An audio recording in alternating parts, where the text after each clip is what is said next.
It is the Wisconsin Vegetable Gardener Radio Show on 860 AM WNOV and W293CX 106.5. Wherever you may be listening, however you may be listening, whether through the simple radio app, the TuneIn app, or anywhere in between.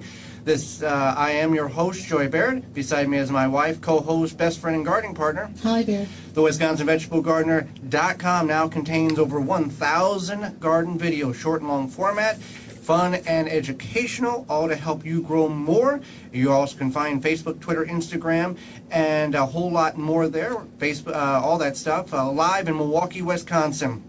We're so happy you've joined us on this Saturday morning to talk gardening. And we're going to talk about ways you can control your weeds, whether now in the garden or get a jump start on them in the spring next year. Now, weeds are something many people choose or do not like. And we get a lot of questions about it. What's the best way to control weeds? How can I, excuse me, how can I prevent weeds? What can be done to have less weeds next year? I did this year. What happens next year with my weeds? So it's definitely a very popular topic. Now, when you're going to get the most amount of weeds if you're going in the traditional ground. You're going to get not as many weeds if you have raised beds. You're going to even have fewer weeds if you have containers. So keep that in mind. The ground garden is obviously the most efficient or economical way to go because you don't have to bring in a lot of material. Raised beds, you have to bring in the material to make the bed, the compost to fill the bed. Containers, you have to buy the containers, you have to fill them up with something.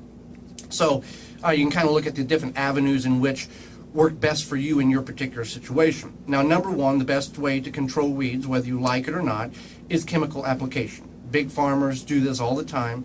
Some backyard gardeners use this all the time. It's the chemicals that have the glyphosate. Is it glyphosate? Glyphosate, which is also known as Roundup. Yeah. And what that does is it's not only bad for your soil, because basically, yes, it kills the weeds, but it also kills the good things in your soil as well. Another thing is that it's water soluble, which means that it's going to hold on to those water molecules and continue to travel. It doesn't just go away. The other bad thing about glyphosate is that if you don't spray it at the right temperature, if you spray it when it's above 70 degrees out, some will apply to those weeds, to those plants, but a lot of it will hang in the air, and that's bad as well. So that is an application in which you can get rid of weeds. I'm just going to lay all of them out here, and you can decide what's going to be best for your situation. There are called organic sprays, organic weed killers. Now, one of the main components of those sprays are citrus oils that lay on the plant and suffocate the plant so it doesn't allow it to get photosynthesis from the sun. So that's another way that you can do it. And there's a lot of those good companies out there. And it's healthy for the whole environment and the whole deal. Organic sprays. Organic sprays. That's a great way. Now, the organic. I want to put a disclaimer here. The organic sprays you may have to apply a couple of times because it's not as potent as that other chemical that will kill the weeds. You can also do a couple of ways. You can kill them with heat. There are companies, and I'll just throw it out there now. There are companies out there, flameengineering.com. They are going to be a sponsor next year. They've already committed to jumping on the program. They have a number of large as well as small torches that you hook up a propane tank to 1 pound tank or larger, and you just hit the plant with heat. You're not frying it, you're not burning it to the ground, you're just simply hitting it with that intense heat, and it breaks up the cell molecules in the plant and it kills the plant. Right, so if you do this, you want to obviously be safe about it to prevent a possible large fire. But that is a good thing. I do like this, we have done this as well, is basically you're solarizing your bed. And so what you would want to do is you want to kind of cut down the weeds that are there. So if this is, say like, for example, you're done with one area of your garden. You're like, I'm done for the year, I'm not going to use it again until next spring.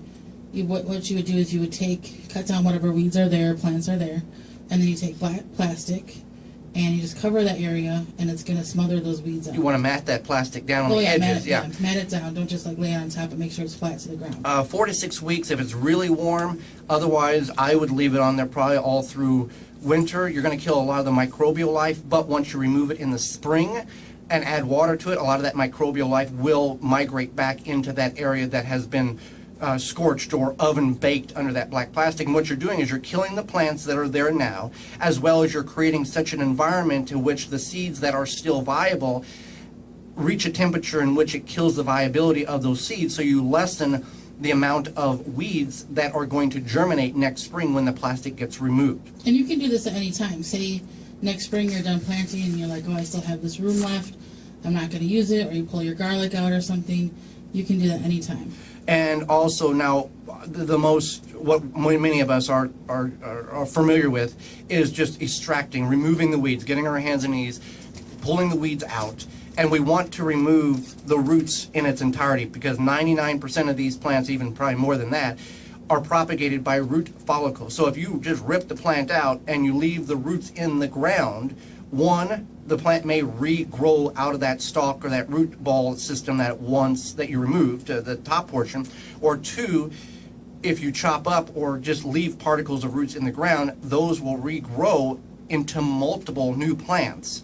So you want to get it's impossible to get all the roots out. I understand that, but trying to get as much out as possible. After a nice rain, these things come out very, very easily, and you can remove them. And you want to remove them prior to them going to seed, putting more seeds in the ground. We have failed miserably at that. There's weeds in our garden that have gone to seed now that are going to be problems in the years to come. That's just the way life is with garden. We're not perfect. It's not a PBS show that it's in our backyard. Everything, we still have the same problems that you have with weeds. We're just telling you some of the things that we've done that's worked for us, and some of our failures along the way as well. Another thing is we can do with our weed, get rid of our weeds. This is interesting, is corn gluten. So corn gluten is a byproduct of processing corn into cornmeal, so it stops seeds becoming fully grown weeds. So it wouldn't harm anything else, but you would do this, you would sprinkle this around your plants once those plants are established. Now, we've never done that. No. Now, I'm familiar with corn gluten from back on the farm. It was a product that we bought from the breweries in the St. Louis area. They extracted the goodness out of the corn, made it into pellet form, and then we used it supplemented into cattle feed. Oh, okay. That's where I'm familiar with corn gluten. So I guess if you wanted to find corn gluten, maybe you would have to go to like a feed store. that would be where I would start with, and they could direct you if they don't have that. And then you kind of basically mulch around your plants.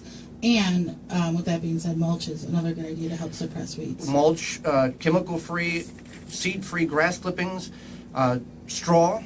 You don't have to worry about 99% of the straw you get is going to have minimal seeds in it from the grain that it was harvested from. That's the stalk of the plant.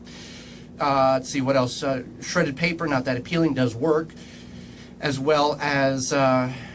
Well, now that it's almost September, we're starting to get into fall. Think about that. If you want that mulch, those leaves, start collecting them. Yes, we apply dozens upon dozens of gallons of trash can fulls of leaves from neighbors' yards and the driveway, our property, everything, to try to get as much in it as many leaves in the garden as possible. And now you can't even tell that we had, if you go back on the Facebook page and the YouTube channel website, you'll see all the leaves we put in the garden.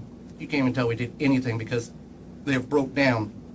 Are we missing anything of the obvious here that we should be about weeds? No, I don't think so. I think we covered basically everything there. And there's a lot of other ways in which you can utilize the getting the weeds out. But if you can get them out when they're young, it's a lot easier than when they're 7 foot tall. So you can get them out now, and then also hopefully that will help you in the spring as well. If you're in the Milwaukee or surrounding areas, just tune your radio to 860 AM or FM 106.5. You can also find links on our Facebook pages, The Wisconsin Vegetable Gardener and Home Canning. Our website, thewisconsinvegetablegardener.com, click on the radio tab at the top of the page, then click on the Listen Live button, and you'll have immediately access to our live program. Mobile devices work very well also. Go to your app store and download for free the TuneIn app or the Simple Radio app. Then search WNOV 860, save it to your favorites, and you can have access to our radio show live wherever you're at in the world. Our radio program will also have podcast replay under the radio tab several days following the live broadcast. You can find all of these links in the show notes below. Our show airs 9 to 10 a.m. Central Standard Time every Saturday, March through the end of October.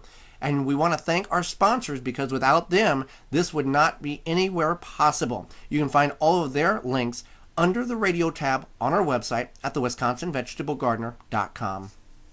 For more information, please visit thewisconsinvegetablegardener.com.